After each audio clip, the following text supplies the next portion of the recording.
I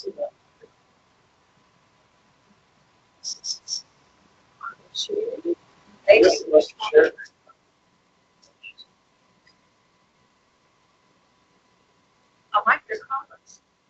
Yeah. All right, you want to see my super cool book? Good morning. Good morning. How cool this is. It's pretty cool. What is it? It's a bunch, it's like 50 of the biggest scientific theories and explains them in like a little blurb of a paragraph, and it's really easy to understand. It's like the best thing ever. That is so cool. Where did you get that? Barnes and Nobles.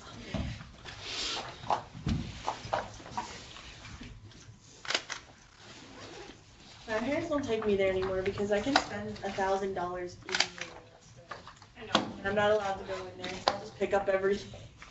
It's bad. And then my parents let me go put it on.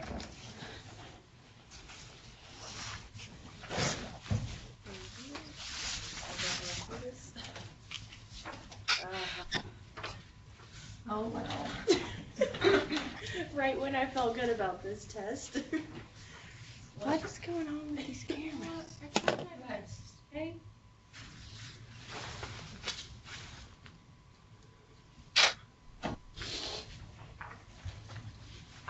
Should we staple the Seriously. Wow, I got a lot more than I thought I was gonna get on that one. Do we need to staple this or are you just gonna? No, I've got paper clips in here. Ew.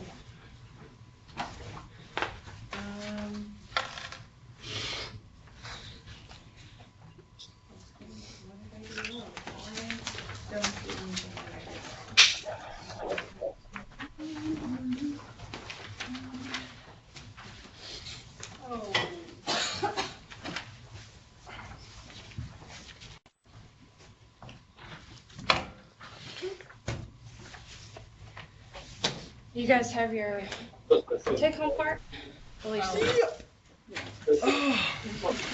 Oh.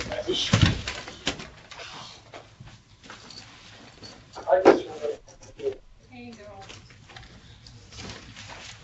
Miss Ham, what'd you get on this? Oh, would you run which parts? Just in general.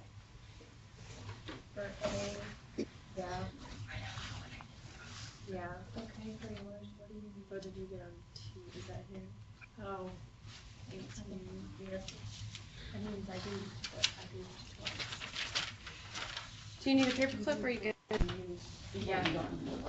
I Yeah. got 2 for this. So it was right for the wrong thing I did, No, but you it get on wasn't right because of the wrong thing. I got it. Oh, sweet. What did you get? I got it. Do you need a paper clip? No, I wasn't gonna get that 30 one. feet. I guess you did. No, I didn't even notice. That's a different thing. You told me to staple it explicitly. Wait, I forgot. Let me make sure that I got it. I know. I had to do one problem twice. Good. So, Let me make sure. Because I got 60 feet one time I did it. no, I And I didn't. did Who's get going there? 60. Is there a graded version of the test or is this it? Oh, it's under. under it. Yeah. That's normal. Yeah, I whatever. also don't know what I did. Whatever. Okay, gotta write my name on this.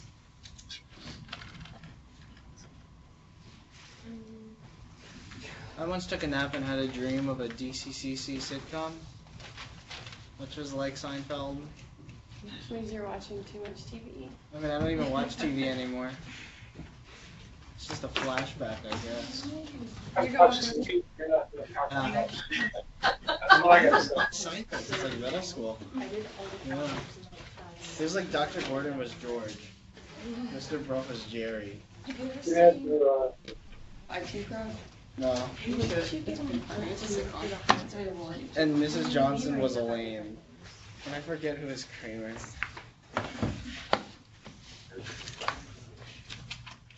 was pretty funny. I got 2 for the height of my mouth. Mine. Oh no. I don't know, don't ask me. Like I got 60 the first time, but then I realized that it was 5 seconds after it passes by, not 5 seconds total. So there wouldn't be a difference in 2. And then I ended up getting 240. I don't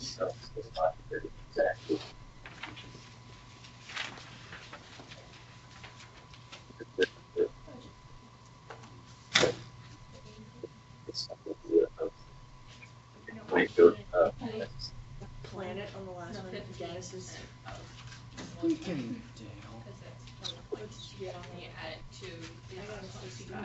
Oh, And you take it out. Well, I mean, it should, but I might have still made a mistake. Right. is Claire still coming? You don't have to work. Did he do it? Oh, yeah. You just, ones you got wrong.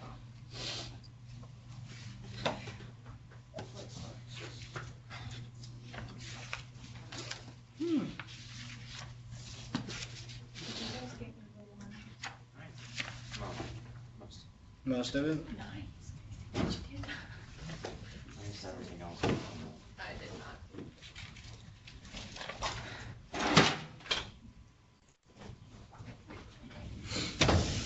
Josh, do you have your take-home part? I do. Would you like?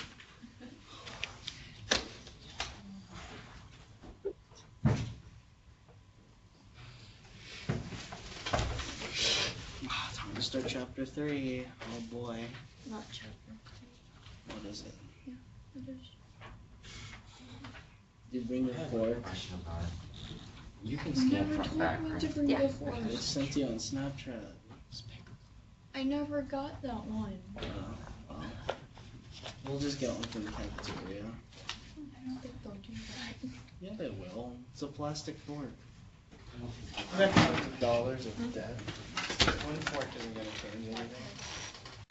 I'll just buy school lunch. I brought spaghetti just for you. Spaghetti and meatballs from Brick Oven.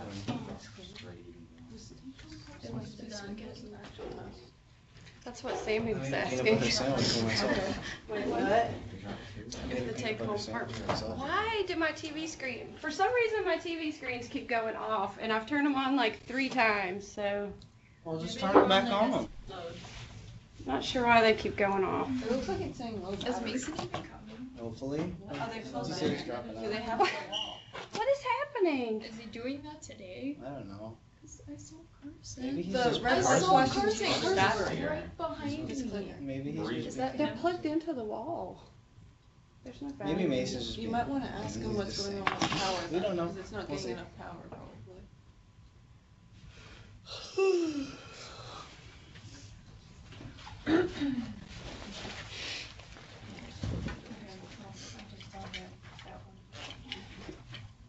Guess who has to redo the entire Did you get test most of again? I'm sorry. Same here. Did even all the Oh, little no, yeah. Then you Sammy. take yours and subtract Or Brittany. 40. Yeah. How did I manage that? I don't know. Even though But like, the I ones missed where you- little parts of all of them, so I have to redo every single one for each I one. missed like Right, big right, chunks right. of everything. The last Even these 2 ones? I didn't even do. like the ones where you just find the derivative. Oh. Because I didn't know the rules. I didn't Did you do good on that one? I don't even know how I did. See, I had What no did you idea. get if I on was there? doing it right.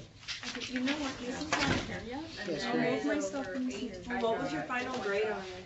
It's number. Rizzo did good. And he's not gonna share it. It's not that good actually. My grade dropped 5 points. Dude, it's better than mine. I know, but I'm talking. Wait, if you said it was, how did yours drop 5? I don't know. Are you making like 100 in the class? I'm making Close a enough. decent grade. And I'm making a less decent grade now. I've been making a less decent grade most Wait, so semester. like, what's your letter grade? A U. That's funny, Sammy. That was real funny. That's funny.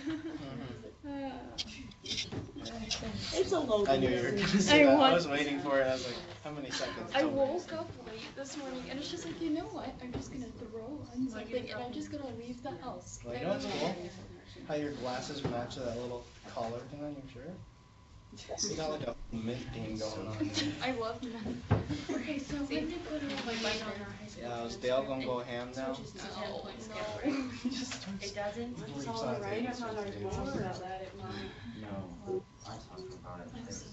Whatever we make the letter. Well, you know what? Is that No, like- Actually, we're like halfway done. That's not fair. Actually, we're halfway done. It's just limits and So derivatives. I think we should all. No, and integrals. Yeah, no. And Hey, let's, before next time we get started, I'm gonna check roll real quick. While I'm checking roll, on the board over here, I put some notes about the test, Or no, it's in the volume. corrections. I mean, don't use it for 5 points.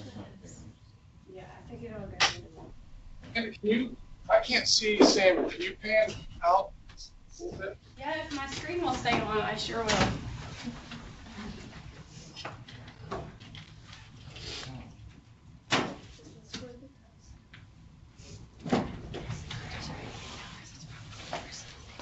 You, Is that good? that's good. I'm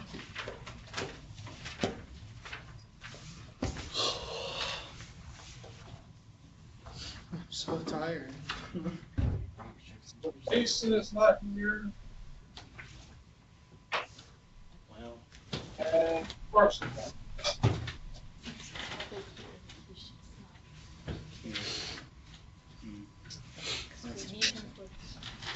Okay, if he's not here. so the test, Sounds fair. was less than stellar on whole. One person between the two classes got a 109 out of 110, but after that it was substantially lower. I'm not sure what's happened exactly. Usually in calculus classes, most students start off kind of struggling because they're not used to the level of expectation, but by the time we get to here, they're usually got their feet under them and doing better, but we seem to have slipped on this test substantially. I don't know if it's probably several contributing factors. One is that we had 2 days off right in the middle of this block. And that kind of, I think, broke up our flow, so to speak. Also, how many can honestly say they did every homework problem that was assigned? If you did every homework problem, then that's one thing. Or if you didn't, then that's a whole other issue. Okay. Not fussing about the test. Here's some comments to get started. Some people on the first problem, which was supposed to be a cakewalk problem, finding equations of lines given a polynomial functions. That should have been easy. But we had some trouble finding equations of lines, so I'm getting you started on 1b and 1c, how to find the slope and how to find the point for the necessary equation of line. Several people didn't even put an equation of line. I mean, this problem says, find the equation of line. That means to me your answer should be an equation of line. If you don't have an equation of line, then you didn't even have a complete problem. This is not the answer. This is just getting you started.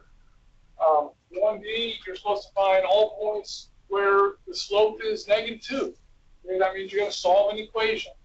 I saw some unusual algebra in trying to solve an equation. That turns into a quadratic equation. Some of you did some stuff that I'm not sure. Anyways, so go back and study your algebra so you know how to solve a quadratic equation correctly. Then I saw a lot of stuff going on in here. Number 5, at least one person saw number 5 as a product. That's the logarithm of cosine, not logarithm times cosine. So be careful there. On number 8, some people apparently don't understand that the next to a trig function means a power exponent. And kind of ignored it altogether. So this is actually a chain rule that's 3 levels deep. You got a cube, you got a secant, you got a 4x. So number 8 has a 3-level chain. And we did some of those. In terms of chain, That's another thing I saw.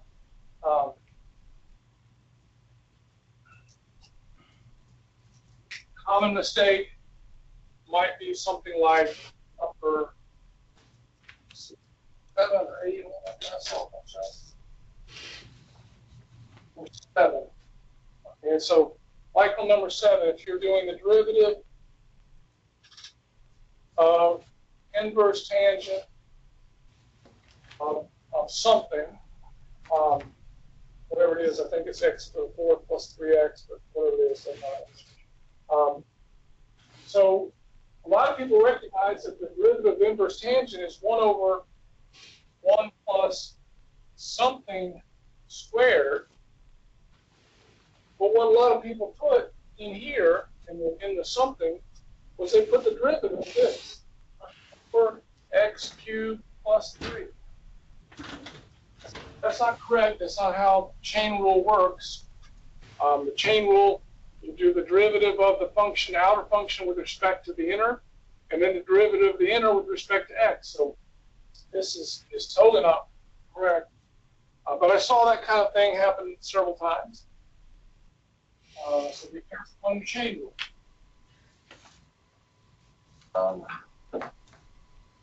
Then on numbers 10, 11, and 12, you were supposed to use implicit differentiation.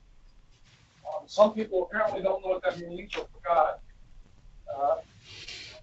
Implicit differentiation means that you differentiate variables that are not x variables as if they are functions of x. So number 10 wasn't too bad. A lot of people did okay on 10, but some people still got a little sketchy on their algebra after they did the derivative. So like on number 10, we'll talk about 10. I'll just do 10 real quick. So number 10, you have the derivative with respect to x of both sides of the equation.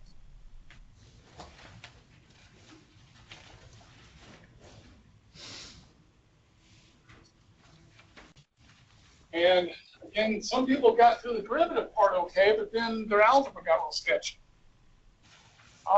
So the right-hand side, derivative of x squared with respect to x is 2x. The derivative of 3y with respect to x is 3 times, and this would be like doing a simple x. You would get a y to the 0, because you lowered 1 power and then multiply by a 1. But then that's not x, so I have to do the derivative with respect to x of y. And the derivative of cosine of y is negative sine y times the derivative with respect to x of y. This becomes a dy by dx, so I get 3 times dy by dx. And here I get negative sine y times dy by dx equals 2x. So we can get to there, but now the question is, how do I get dy by dx by itself? That's all kind of crazy things happening here. This is a simple algebra question, folks. You're done with calculus at this point. If you follow that, you've got calculus. Good. Now let's learn algebra. How do I get dy by dx by itself? I'm going to have to factor it out. So you get dy by dx times 3 minus sine y 2x. I apologize for boring whoever's having that trouble, but some people didn't get this right, so we'll go ahead and finish this.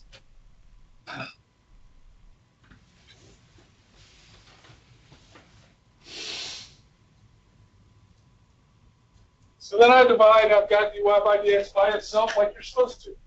Okay, so that's number 10. You better get that one right on your rework. You know, I'm pretty sure I got that. Good. Good. There were 2 or 3, 4 people who did get it correct, but there were a lot of people who couldn't do their algebra correctly, even if they got their number 11. Comment on number 11. I'm not going to work it out because I want you to try, but if you read the equation in number 11, it says 5 halves xy on the left-hand side of the equation. What operations do you see there?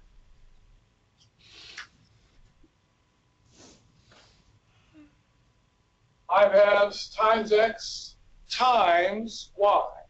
A lot of people just read that as one thing. I don't know, but it's a product. It's a product of x times y. Mm-hmm. Careful there. Hence, that means you're going to get a dy by dx on two sides of the equation on number 11. And you're still going to have to find out some way to factor it. So, you know, be careful with your algebra. Number 12, you have to use logarithms to do it. We talked about when you have a power raised to a variable raised to a variable, you have to use logarithms to achieve this. So start on number 12 by applying logarithms on both sides of the equation. Yes? I had a question on number 11. The first part of the equation is a product, but it's with three different items. Yes. 5 halves, x and y. Yes. So how do you apply the product rule with three items? Well, that's a good question. So there's two ways of viewing that one. Well, I'll talk about that. So 5 halves time, instead of using x and y, I'm just going to do it as if you have three functions, let's say f of x times g of x times h of x, and you want to take the derivative of it. What do you observe when you have the derivative of two things that are multiplied together? What's the pattern of the derivative of a product of two functions?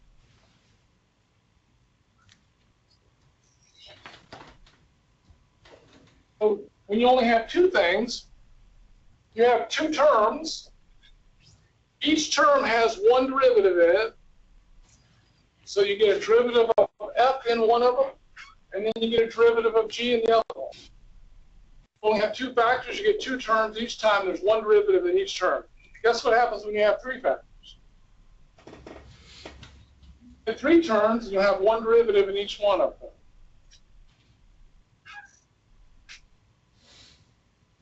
You'll have, but if you don't see that right away, view this as a grouped product like this. So now I'm going to have to do the derivative with respect to x of f.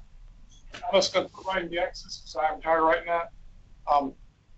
Times h plus f times g times the derivative with respect of h.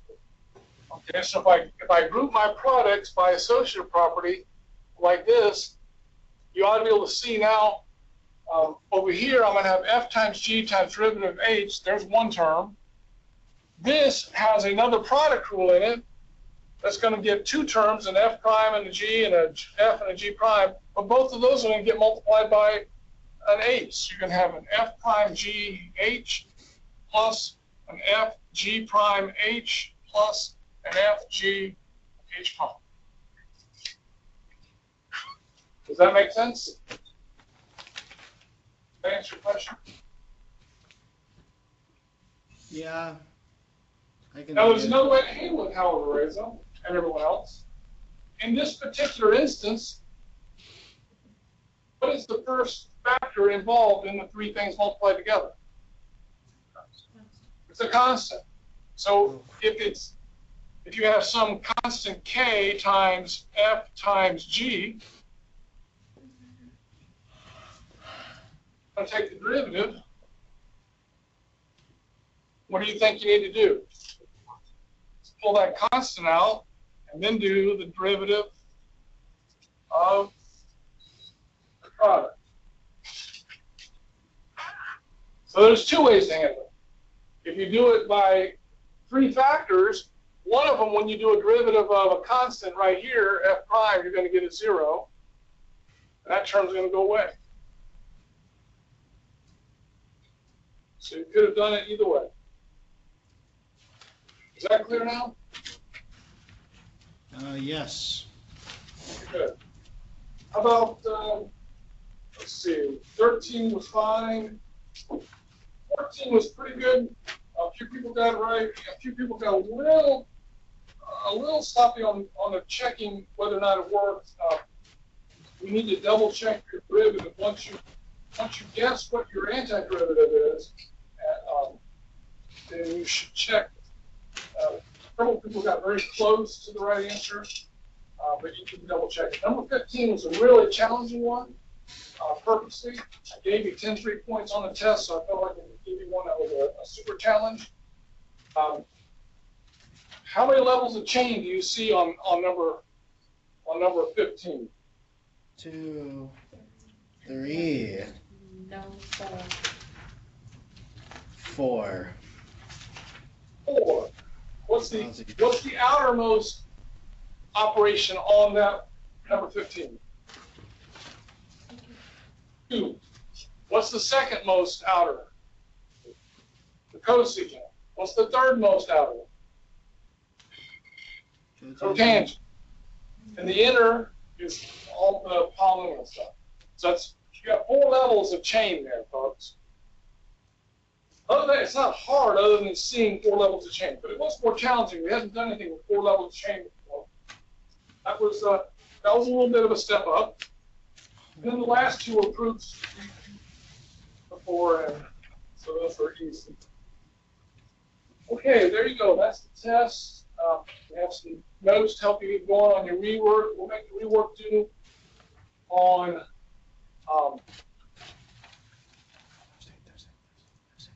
Monday. Do you have a schedule?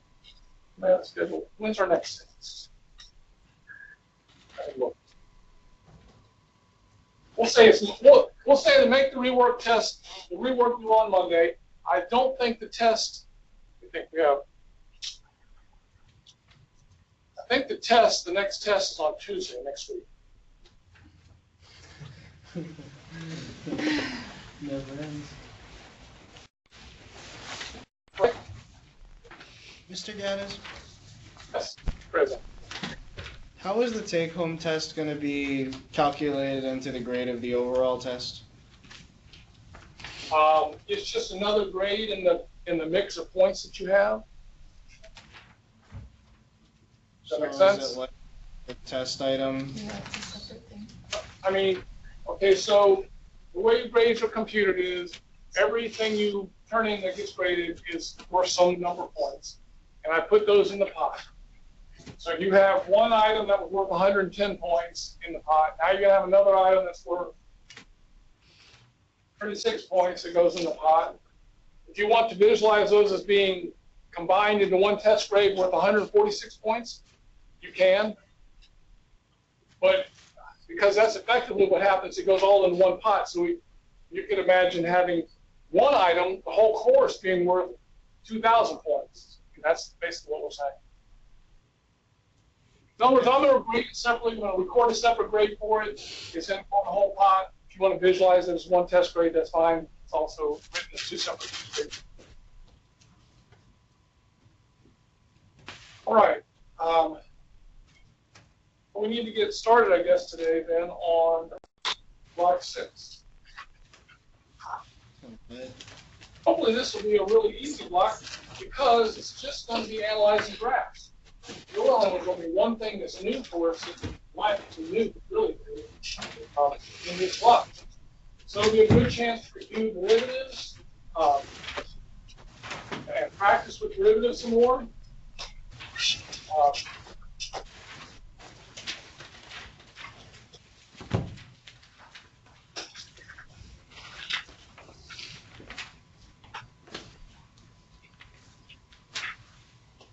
So today we're going to start on section 3.1 on page 240.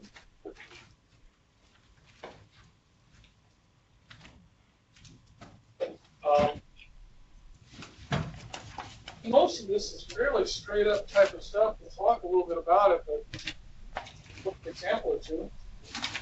On page 240, rather than writing it up for you, I'm just going to glance at the book here. We have a definition of a local extrema of a function. And this is a definition going back to pre-calculus, what a local maximum and a local minimum. It basically says if you have a small interval, if you can find a point that no other values are higher, then that's called a local maximum. If you can find a point that's no other values are lower, then it's a local minimum. And that's what the definition says. Then we have what are called critical points of a function. There's that terminology one time before, I believe, in this class. But now we're going to define it precisely. A point x equals c in the domain of f is called a critical point of f if derivative of f at c is equal to 0 or derivative does not exist at c. So they give you 3 examples immediately above in the pictures.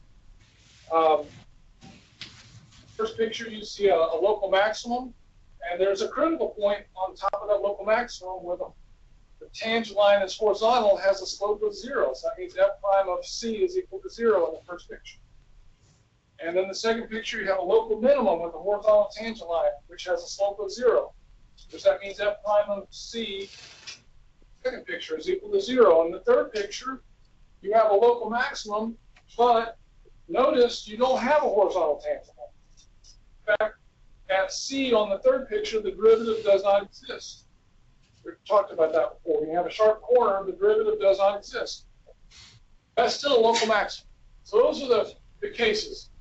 You'll have local maximums or minimums whenever you have the derivative equal to 0, which gives you a horizontal tangent line, or when the derivative doesn't exist and you get like a cusp or a sharp corner.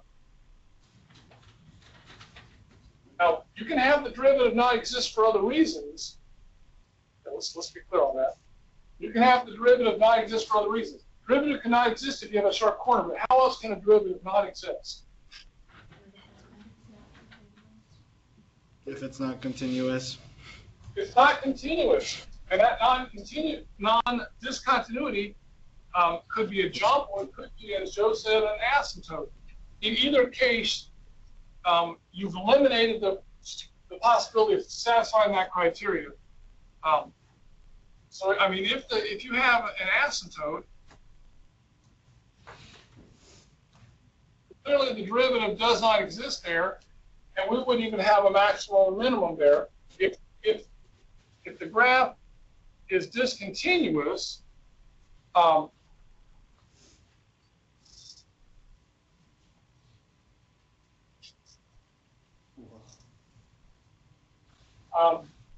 now at this C, here's C here.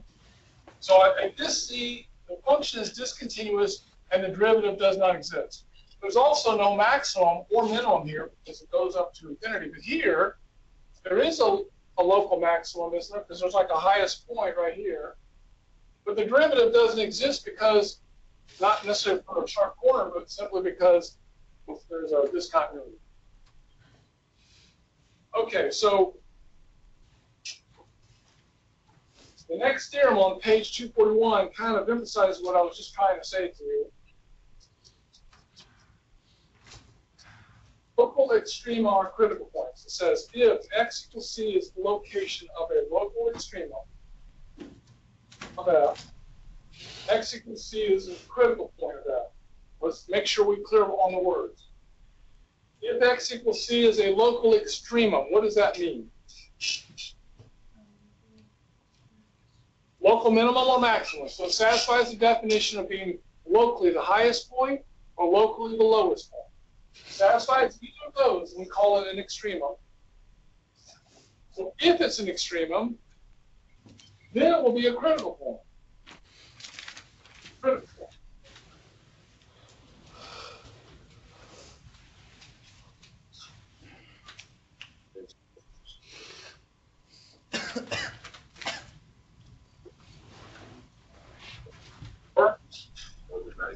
Yes. So we're saying, again, if you're a local max or local min, then you will have a derivative that does not exist or derivative equals 0. That's what that theorem says. So if local max or min derivative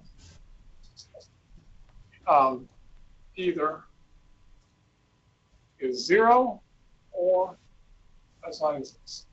Hang on a second. That's what the theorem says. You're right. Does the theorem work in reverse?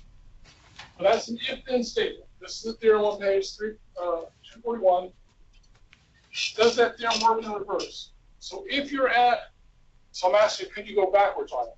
So if your derivative is 0 or does not exist, are you guaranteed to be at a local max or min?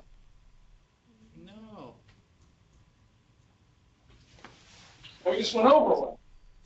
Okay? This only works in one direction.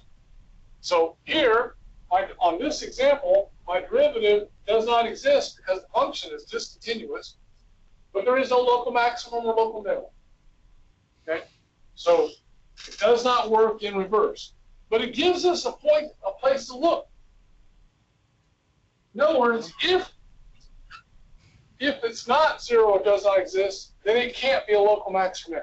We can say that. So you can put it in the contrapositive. So if not 0 or does not exist for derivative, then not local max min. But I can agree with that. So even though I can't guarantee it, I can say that if I look at my critical values, that's where I can find my local maxes and mins. Mr. Gaddis, That's the question? I'm not sure if I understand that first statement, because how can a local max or min not exist?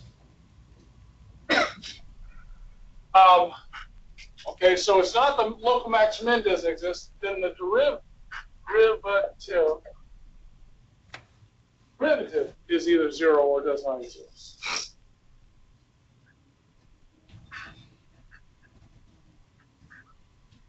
Okay, so how? Okay.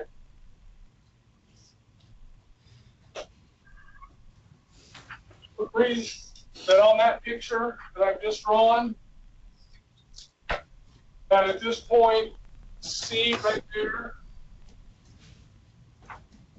the slope is equal to 0, which means f prime of C is equal to 0. We agree with that, right?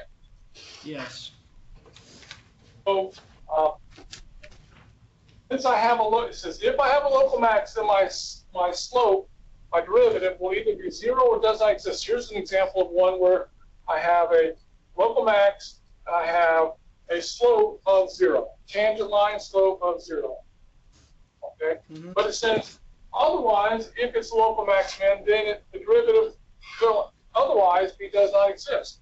So a picture of that might be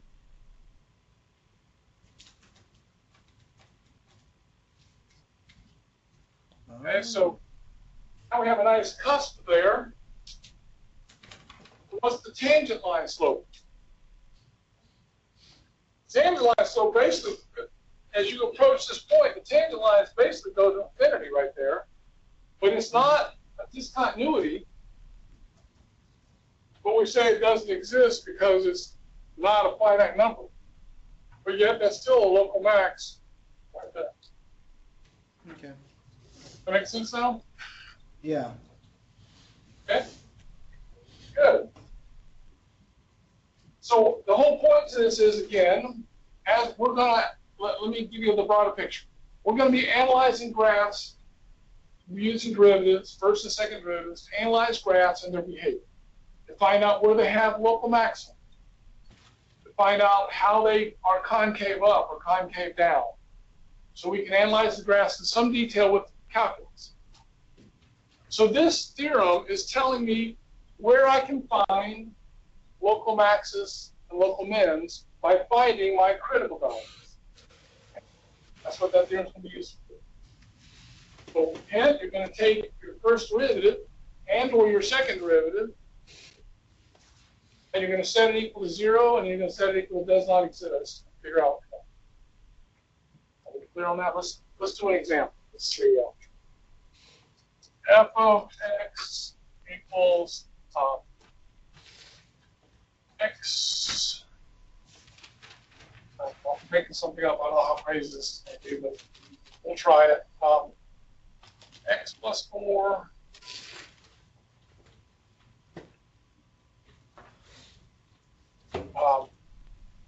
x squared plus 4 over x plus 1. What's f prime of x here? Let's find the critical values. How to find the derivative of that?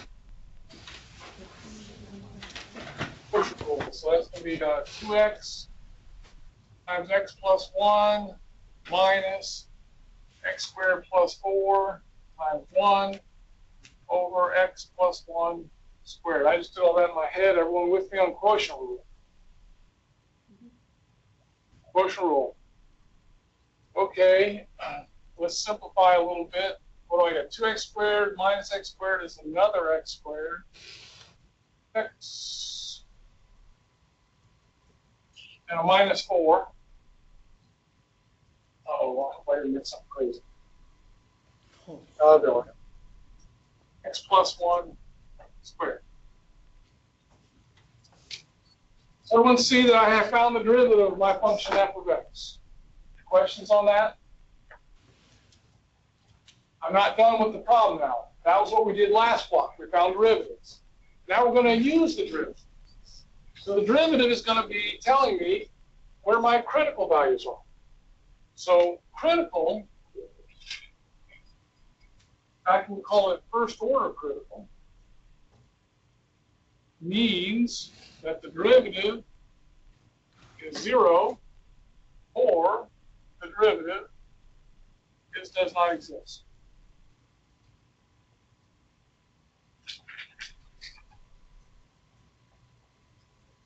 Everyone clear on that? That's what we said about, that's the definition of a critical value.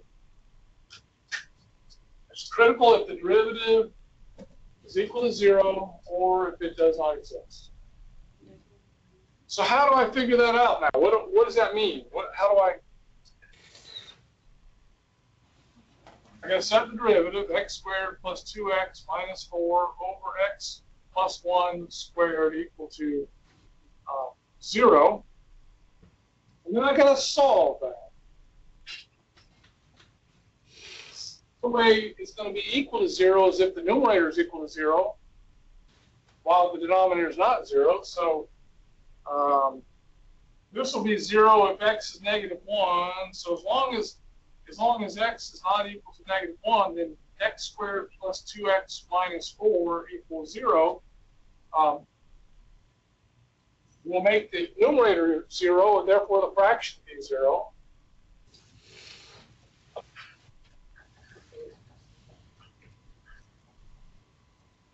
Does that factor? I don't know that it does, but I can use quadratic formula now. So negative 2 plus minus square root 4 plus 16, I guess, over 2.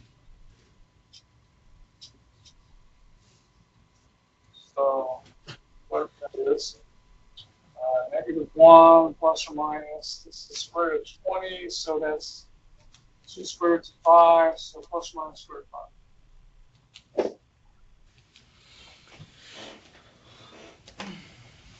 So these x values, what do they mean?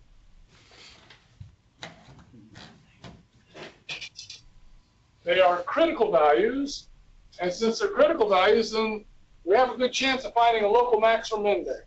Are we guaranteed to find a local maximum? No, but there's no other place to look. You can have, how can I have a critical value and not have a local maximum? Let's go back over that. We'll come back and finish this problem. I want to stop for a moment. I just asked the question, could I have a critical value that's not a local maximum? Well, we had one over here. Can you think of another one that's not undefined, that's not have an asymptote? How about something like this? Like your cubic function type of thing.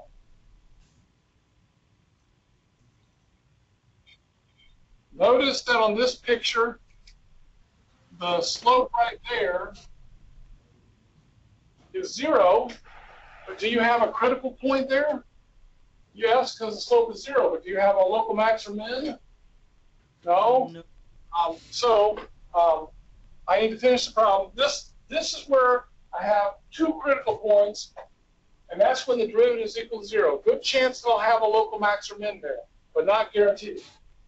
But I still have part of the problem to do. When is the derivative equal to does not exist? How do we solve that? Try that again. Is that when you approach it from the left? Well, not exactly. In order to make x squared plus 2x minus 4 over x plus 1 squared equal to does not exist, what's going to make a fraction equal to does not exist? The denominator is 0 while the numerator is not 0. So as long as x is not one of these numbers, then x plus 1 squared equals 0 will cause this fraction to be does not exist as long as I don't have this. And so x is equal to -1. It's the other one. Something happens at -1. This one happens to have an asymptote at -1, but it's still called a critical value because the derivative does not exist at -1. Okay.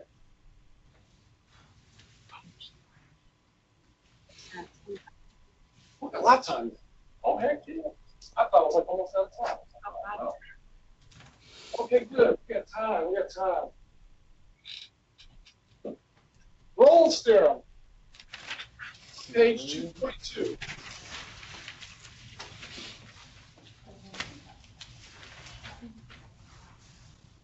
Top of page 242. I think I said the wrong number. 242. Rolle's theorem.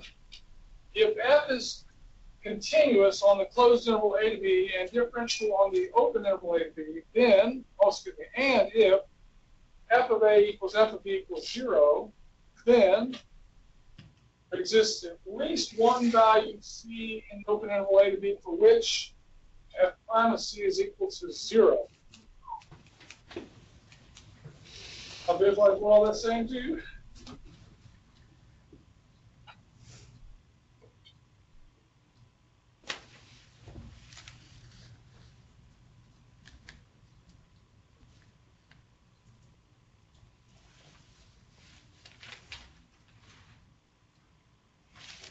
So what's the first? Let's say that this is A right there and there's B. So there's my interval A to B. I have to use the entire interval and be continuous on that entire interval. So whatever my graph looks like, I can't pick my pencil up. I can't put open circles. I can't put asymptotes. It's got to be a nice, smooth, continuous curve. What else do you know about it? What else does it tell you in the theorem hypothesis? It's got to be differentiable. What does that mean about it? What's that going to mean? When it's differentiable, it can't have sharp corners. You know, it can't have gaps. So, because if you have a gap, it's not differentiable. If you have asymptote, it's not differentiable. But that's already thrown out because it's continuous. It also can't have a sharp corner. It's differentiable. Okay, so it's differentiable. It means it's smooth. It's continuous. You're not picking up a pencil. What else does it tell you? F of A equals F of B equals 0. That means I got to start here, add in there, and whatever else you do, you can't pick your pencil up, and it's got to be smooth. So how do you do that? Well, let's see. All kinds of things. You can do something as simple as that. You could do something as elaborate as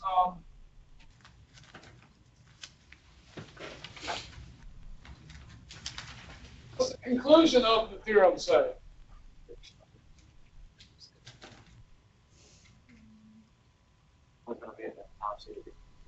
So there's got to be at least one C value between A and B that has a horizontal tangent of 0. Yep, there's one there on the purple graph, and then it looks like there's about 4 of them on the red graph. At least one, it says. At least one. Okay, that's called roll theorem. How do we employ Rolle's theorem? Well, let's take a look at an example real quick.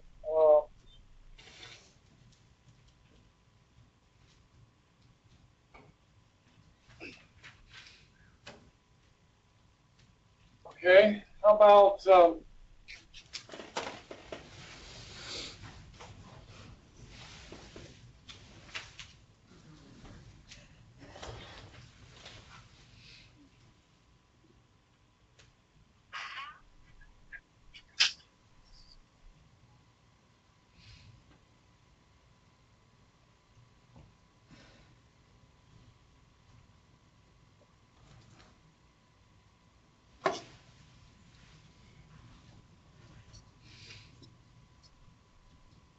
this is guaranteed. G-A.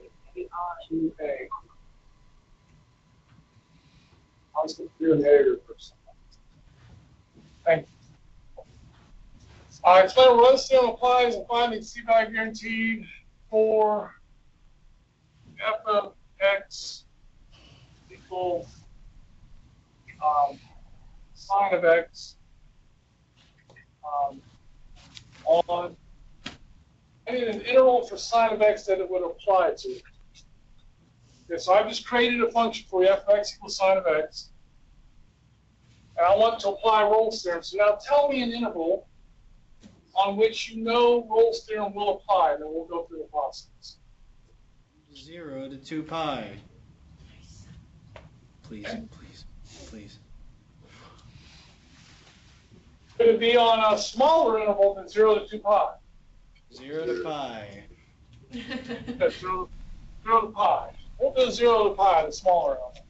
I see how it is. Okay? So is it satisfied? So is this function continuous on 0 to pi? So you got several pieces. Continuous.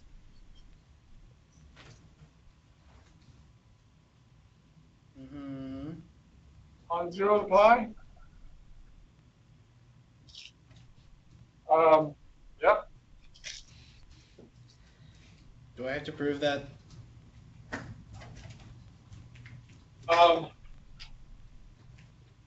Yes. Sine is defined for all x, all real x. Okay. Is it differentiable on 0, open interval 0 to pi?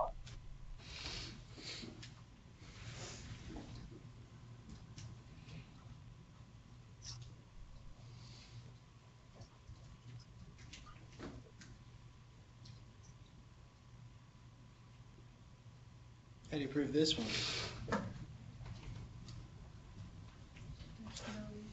What's the derivative of sine? Cosine. Cosine. Okay. Is defined for all real x. So yeah, it's differentiable too. That's convenient. What else does it have to be? It's like 3 hypotheses and then a conclusion. Has to have a root. Yeah, f of a and f of b both have to equal 0. That's right. F of A has to equal F of B has to equal 0. So I have to have sine of 0 equals sine of pi equals 0. Yes, from trig. Okay, so now what we have to find a C value that's guaranteed. Before we do that.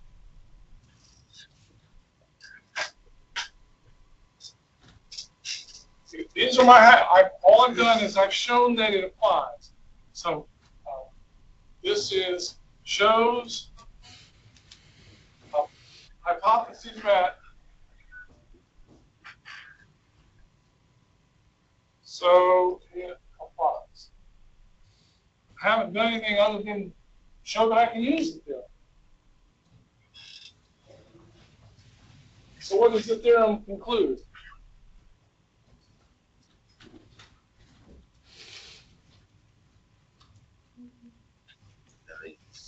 Clear F prime C.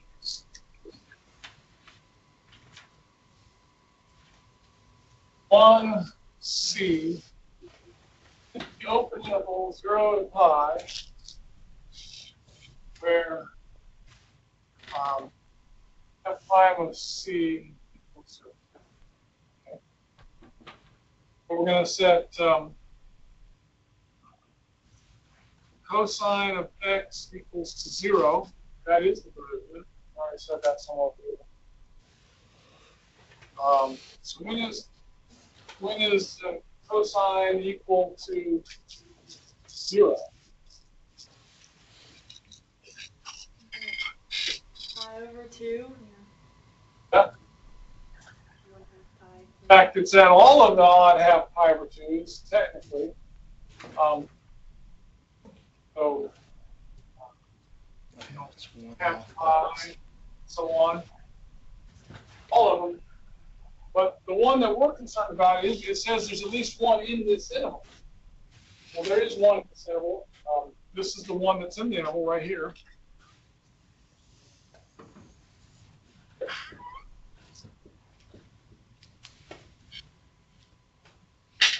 Okay, so that was a fairly simple theorem to understand. I think Rolle's theorem just is important for us because it allows you to find local max min. What does that mean? What did all that just tell me? Other than I found that x equals 1/2 pi. What does that mean?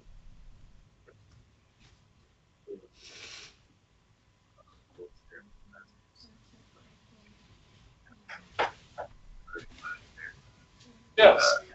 So yes, I have a critical value. F prime of C equals 0. I have a critical value at x equals 1/2 pi on the original function sine of x. So sine of x has a critical value at 1/2 pi. In fact, it also has a local maximum right there. That's good. Okay. That's Rolle's theorem. How about the next theorem at the top of the next page? This is a more meaningful, unintended theorem than Rolle's theorem. It's called the mean value theorem. And here, the word mean, interpreted as average, or like statistics, talk about the mean, talk about the average. So this theorem is called the mean value theorem. And we need to understand this one for some future work coming up in the not the next one, but the next one after that. Mean value theorem, what does it say? Let's see. Before I read it, I'm just going to say to you out front, as I read it, think about it being, in my mind, it's a more general form of Rolle's theorem. So try to think that way as we read it. Then we'll talk about it. Okay, so value theorem. If f is continuous on closed interval a, b, and differentiable on open interval a, b, then there exists at least one value C in the open interval a, b such that f prime of C is equal to f of b minus f of a over b minus a. What in the world? So how is that a more general form of Rolle's theorem?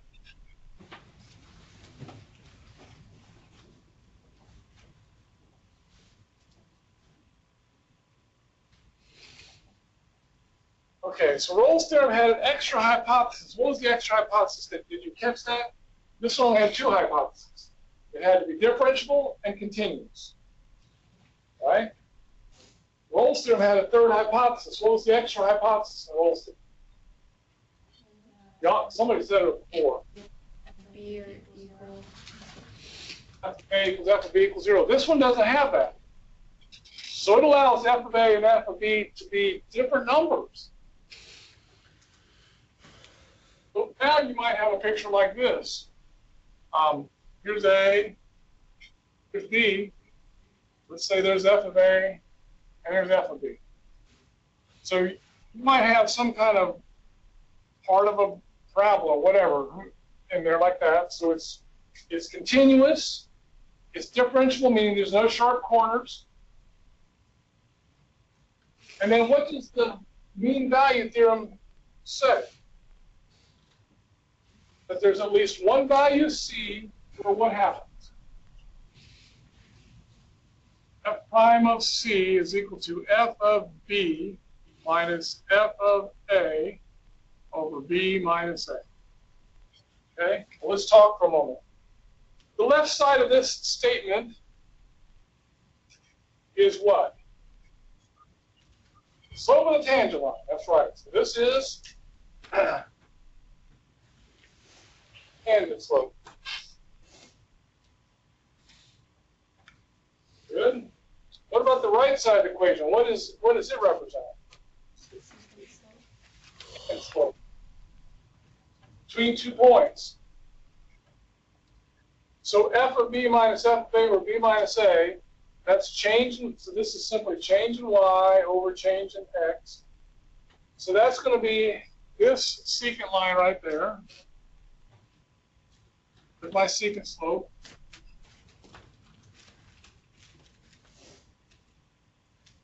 And then my tangent line, it says that there has to be some value C in the interval so that what happens? They're equal.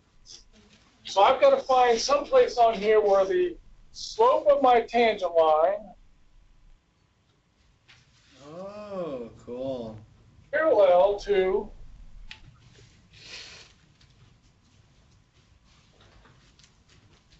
the secant.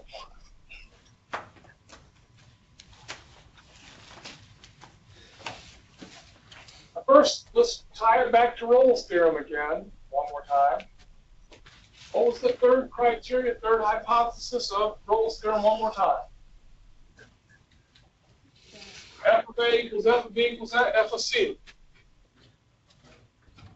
So if F of A and F of B, if both of these points move down to the axis, then what's the slope of the secant line between those 2 points? If those 2 points move down to the axis, what's the slope of that secant line? 0. And therefore, the conclusion in Rolle's theorem was that you've got to have a horizontal tangent line somewhere. This is just a more generic case. Instead of requiring a 0 slope, I can require any slope, and I can find a parallel tangent slope somewhere.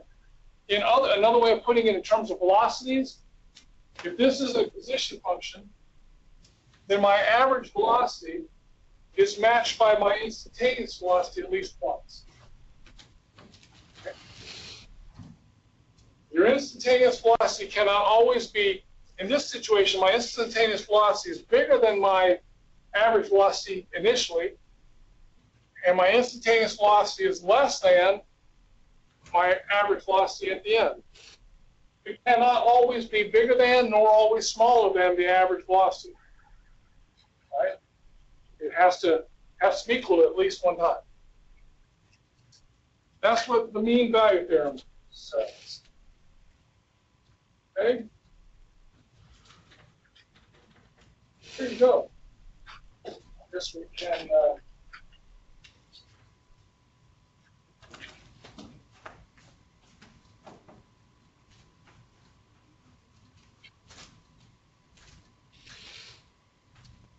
go on the interval 0 to 2.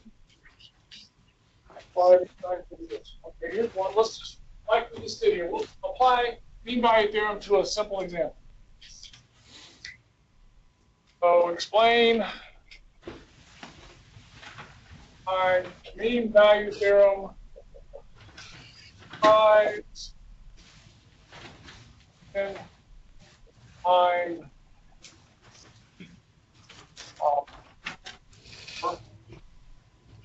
f of x equals x squared minus 2 on 0 to 2.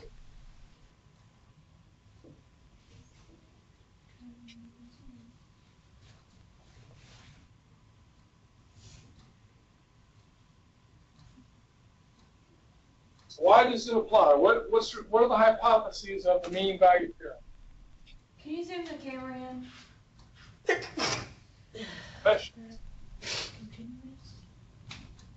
Better? That better? Maybe. I'll see that now. Yeah, Yes. that's good. What's the first hypothesis of the mean value theorem? Gotta be continuous. So is it continuous on 0 to 2?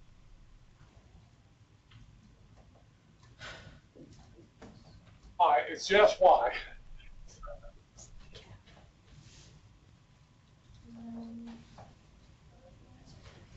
Yeah, what's called the continuity of algebraic function theorem, you know.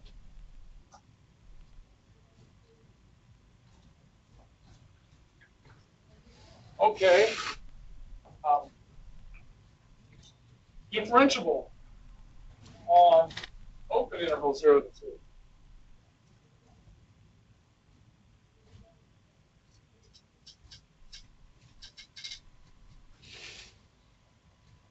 Kind of the same type of thing as we did over here. Time of x equals 2x is continuous by so the derivative is also continuous, so it makes it differentiable. Right? Now what? Those are the only two hypotheses for the mean value theorem. So now we can get to the conclusion. What's the conclusion say?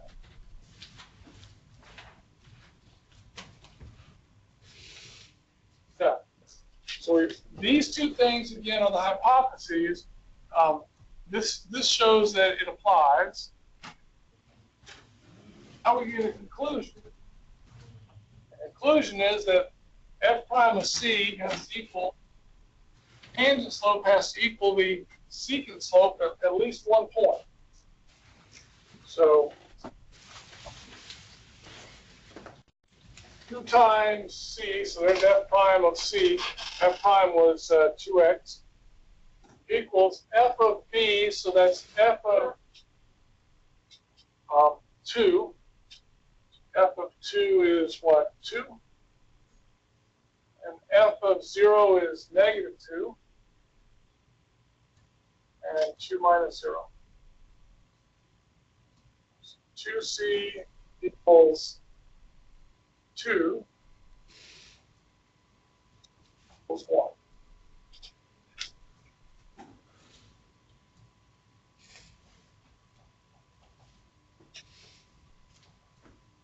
What does that look like graphically? So we have x squared minus 2, so that's 1, 2. And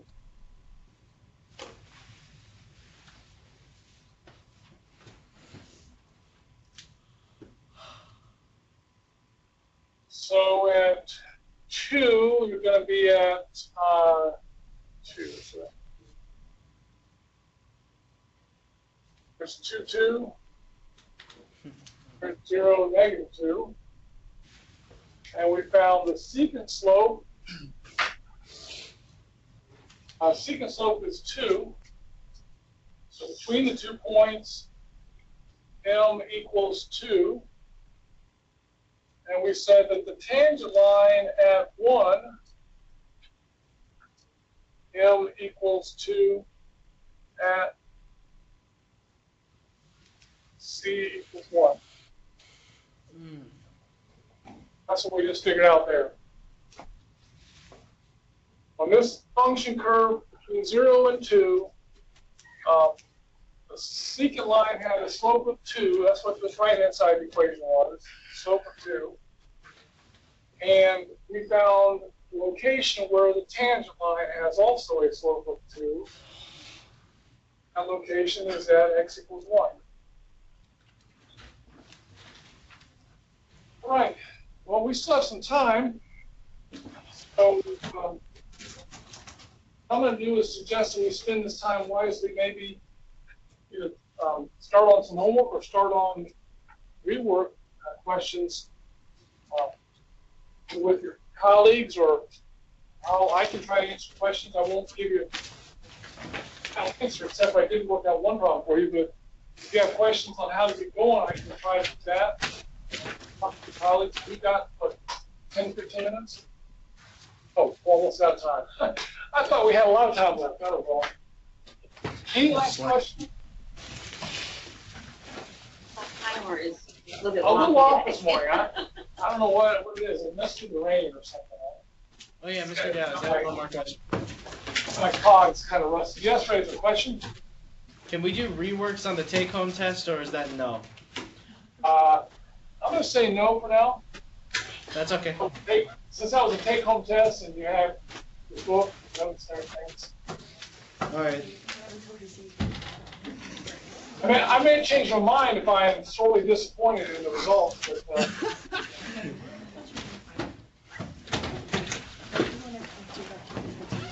right. Well, I guess we're about out of time. So if you have questions, I'll hang around to try to answer for you. We have homework listed on Moodle for this section, so it seems kind of easy, but until you practice some, be confusing. So you got to practice.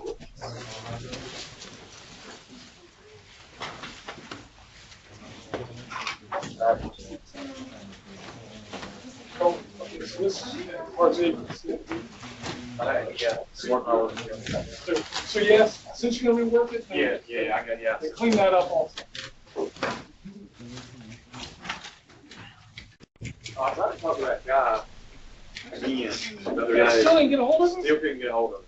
Yeah. You talking about mine? Yeah, what class? They go to construction sites. Oh.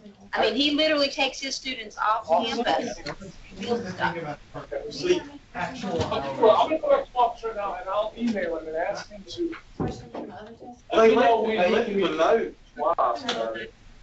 It was like, I think we know where I went wrong. Yeah, but that Mike is, like, he is just physical liability, so if he didn't contact you, then there's something. And also there's.